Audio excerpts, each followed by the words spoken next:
ناظرین، حضور نبی کریم صلی اللہ علیہ وآلہ وسلم کے پیارے چچا حضرت حمزہ رضی اللہ تعالیٰ عنہ کی نماز جنازہ 70 مرتبہ کیوں پڑھائی گئی تھی؟ حضرت حمزہ بن عبد المطلب کو کس نے شہید کیا اور آپ کا کلیجہ کس نے چبایا تھا؟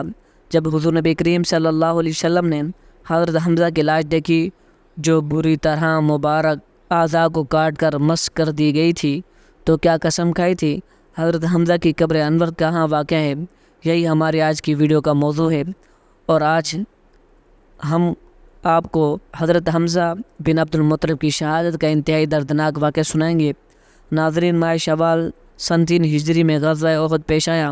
غزوہ احد میں مسلمانوں کے لشکر کی قیادت پہاڑی پر 50 تیر اندازوں کو یہ ذمہ داری سونپی وہاں سے ہرگز نہ ہٹے جب تک انہیں حکم نہ ملے۔ جنگ شروع ہوئی اور کفار کے بہادر جنگجو قتل ہوئے تو انہوں نے پسپائی اختیار کی اور بھاگ گئے۔ اس پہاڑی پر جو لوگ کھڑے تھے ولید تھے جو اس وقت تک مسلمان نہیں ہوئے تھے، جبکہ پیدل فوج بھی واپس پلٹ آئی۔ یوں جنگ کا پاسا پلٹ گیا۔ میدان جنگ میں حضرت حمزہ جس جانب نکلتے دشمنوں کی صفیں الٹ دیتے۔ وہ دونوں ہاتھوں میں تلوار لیے محو پیکار تھے۔ ارطوہ بن شرحبیل کو قتل کرنے کے بعد صبا بن عبدالعزیٰ ان کے سامنے آیا۔ یہ شخص بڑا بہادر تھا اور ابو نیار کی کنیت سے معروف تھا۔ حضرت حمزہ نے ایسا کاری وار کیا کہ ابو نیار ڈھیر ہو گیا۔ ناظرین، جنگ بدر میں حضرت حمزہ کے ہاتھوں قریش کے معزز گھرانوں کے بہت سے ذی وقار سردار موت کے گھاٹ اتر گئے تھے۔ مکہ سے چلتے ہوئے جبر بن معطم اپنے حبشی غلام وحشی بن حرب سے مخاطب ہو کر کہا، اگر جنگ میں حضرت حمزہ بن عبد المطلب کو قتل کر دو تو تمہیں آزاد کیا جائے گا۔ جبیر بن معطم کا چچا طعیمہ بن عدی جنگ بدر میں حضرت حمزہ کے ہاتھوں قتل ہوا تھا۔ وحشی کو اس کے آقا کے علاوہ قریش کے بہت سے دیگر سرداروں نے بھی انعام کا لالچ دیا تھا، خاص طور پر سالار لشکر ابو سفیان کی بیوی ہندہ بنت عتبہ نے وحشی کو یہ کارنامہ سر انجام دینے کی ترغیب دلائی تھی۔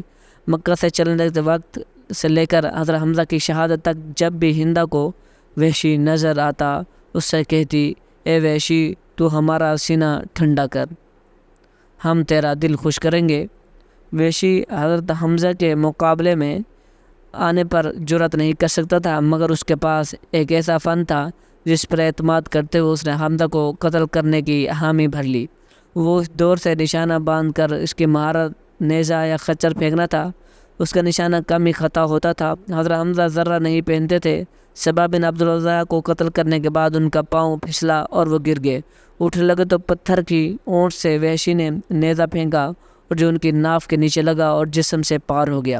انہوں نے اپنے قاتل کو دیکھ کر زخم کھا کر وہ لڑکھڑائے اور گر پڑے۔ اس کے باوجود ہمت کر کے اٹھے اور اپنے قاتل کی طرف بڑھانا چاہا، مگر پھر گر گئے اور شہادت کے رتبے پر فائز ہو گئے۔ یوں حضرت حمزہ میدان احد میں شہید ہو گئے۔ حضرت حمزہ کی شہادت پر کفار نے بے پناہ خوشیاں منائی۔ ہندہ نے حضرت حمزہ کی لاش کا مسئلہ کیا، ناک اور کان کاٹ لیے، پیٹ چاک کر کے جگر کلیجہ نکال لیا۔ جگر کے ٹکڑے چبانا چاہے مگر نگل نہ سکی۔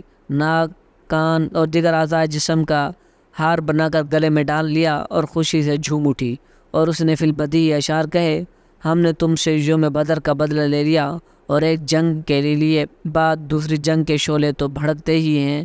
مجھے اپنے باپ عتبہ کے قتل پر، اپنے بھائی ولید اور چچا شیبہ اور اپنے بیٹے بکر کی جدائی پر صبر اور چین نہیں آتا تھا۔ آج میرا دل مطمئن ہو گیا ہے اور میں نے اپنی مانی ہوئی نظر پوری کر لی۔ اے وحشی، تو نے میرے سینے کا غم دور کر دیا اور میرے دکھوں کا مداوا مہیا کر دیا۔ وحشی کے احسان کا شکر ساری عمر کے لیے میرے اوپر واجب ہو گیا، جو میں ہمیشہ ادا کرتی رہوں گی یہاں تک کہ میری ہڈیاں قبر میں گل سڑ جائیں۔ ہندہ بنت عتبہ کے اشعار کا جواب اس کے ہم نام صحابی حضرت ہندہ بنت اساسہ بن عباد نے دیا، جن کا ذکر ابن حشام نے اپنی تاریخ میں کیا ہے۔ ان اشعار میں سے پہلا شعر یہ ہے، تو بدر میں بھی ذلیل و رسوا ہوئی اور بدر کے بعد بھی ذلت ہی ذلت تیرا مقدر ہے۔ اے بہت غیبت کرنے والے کا بڑے کافر کی بیٹی، حضرت حمزہ کی شہادت تاریخ انسان کے ان واقعات میں سے ہے جن کو کبھی فراموش نہیں کیا جا سکتا۔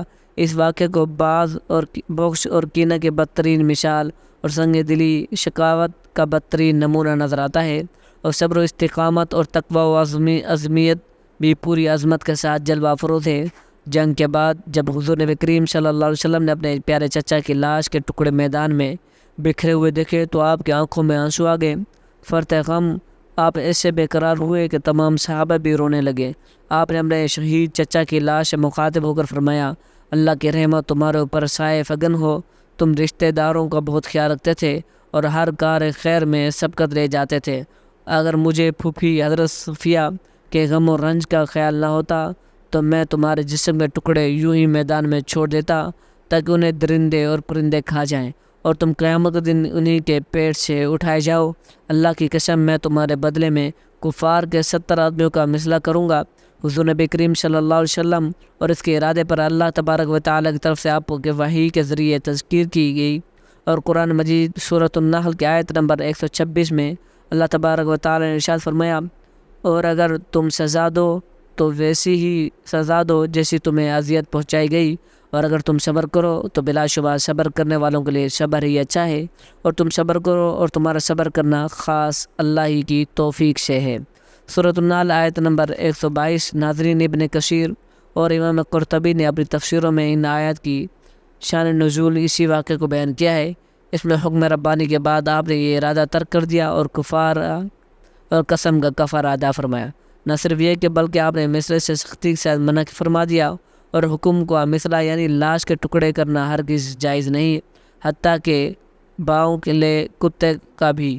حضور نبی کریم صلی اللہ علیہ وسلم کا دل سخت غمگین تھا۔ اس موقع پر اللہ تبارک و تعالیٰ نے صبر کی تلقین بھی کی اور آپ کے زخموں پر مرہم بھی رکھا۔ آپ نے ارشاد فرمایا، مجھے حضرت جبرائیل علیہ السلام نے خوشخبری سنائی کہ حضرت حمزہ بن عبد المطلب کو 7واں آسمان پر اور جنت الفردوس میں اسد اللہ و اسد رسول لکھ دیا گیا ہے۔ اور حمزہ کی بہن حضرت صفیہ بنت عبد المطلب جنگ کی خبر سننے کے بعد مدینہ منورہ سے احد کی طرف روانہ ہوئی۔ جب حضور نبی کریم صلی اللہ علیہ وسلم کو پتہ چلا تو آپ نے فرمایا، حضرت صفیہ کے بیٹے حضرت زبیر کو حکم دیا وہ انہیں میدان جنگ سے دور ہی روک لیں اور مدینہ واپس لے جائیں، کیونکہ اگر وہ اپنے بھائی کے مثلہ شدہ لاش کو دیکھیں تو صبر کا بندھن ٹوٹ جائے گا۔ جب ان کے بیٹے نے ان کو واپس جانے کے لیے کہا تو انہوں نے فرمایا، میں اپنے بھائی کے بارے میں ساری خبر سن چکی ہوں، میں جانتی ہوں یہ اللہ تعالیٰ کی راہ میں دی گئی عظیم قربانی ہے، میں جاہلیت کے طور طریقوں سے متنفر ہوں، میں نہ بین کروں گی اور نہ گرباں پھاڑوں گی۔ چنانچہ حضور نبی کریم صلی اللہ علیہ وسلم نے انہیں میدان میں آنے کی اجازت دے دی۔ جب عزیز بھائی کے جسم میں ٹکڑے بکھرے ہوئے دیکھے تو آنکھوں سے اشکوں کا سیلاب ہو گیا، مگر زبان سے انا للہ و انا الیہ راجعون کے الفاظ ہی بار بار نکلے۔ پھر اللہ تعالیٰ سے التجا کی، اے اللہ، یہ قربانی تیری راہ میں دی گئی ہے، تو اسے قبول فرما لے۔ اس کے بعد حضرت صفیہ حضور کے حکم سے واپس مدینے چلے گئی۔ حضرت حمزہ کے جسم کے ٹکڑوں کو جمع کیا گیا اور کفن پہنا کر نماز جنازہ کے لیے صفوں کے سامنے رکھ دیا۔ حضرت صفیہ لے جاتے ہوئے اپنے بیٹے زبیر کو 2 چادریں دی تھی اور فرمایا تھا اپنے ماموں کو ان میں دفنا دینا۔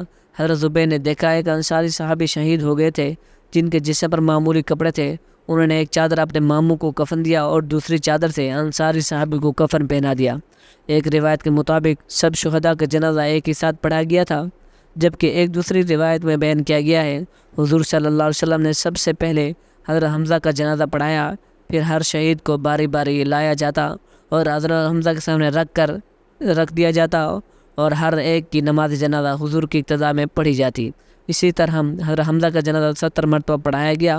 صحابہ کرام کو اجتماعی قبروں میں دفن کیا گیا، جبکہ حضرت حمزہ کو ان کے بھانجے عبداللہ بن جہش کے ساتھ ایک قبر میں دفن کیا گیا۔ حضرت مصعب بن عمیر بھی ان کے ساتھ ہی دفن کیے گئے تھے۔